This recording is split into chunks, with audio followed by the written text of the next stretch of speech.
Communities across the country are now grappling with what to do with streets, schools, and events named after Cesar Chavez. On Wednesday, the New York Times published an explosive investigation about multiple allegations of sexual abuse and rape against the late civil rights leader. Ian Russell is looking into the possible actions here in Minnesota. Ian?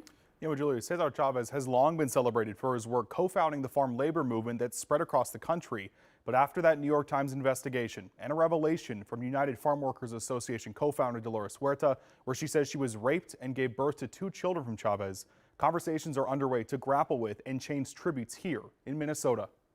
Across the country, dedications to significant people are everywhere, including in Minnesota, with multiple references to civil rights icon Cesar Chavez. Standing up for the rights of people whose rights had been ignored, erased, left out. But as time passes, new details come to light. On Wednesday, the New York Times released their years-long investigation into Chavez, detailing years of abuse and rapes of women and girls. It makes me all the more committed to wrestling with the difficulties of our history. Labor historian Peter Ratcliffe remembers handing out leaflets telling people to not buy grapes or lettuce during the strikes of the 60s and 70s, now coming to terms with these allegations. It's hard personally to confront that someone that I admired and have admired for probably 40 years, that there were things that he did that were reprehensible. Across St. Paul, there are several references to Chavez, including murals, a street named after him, and a charter school.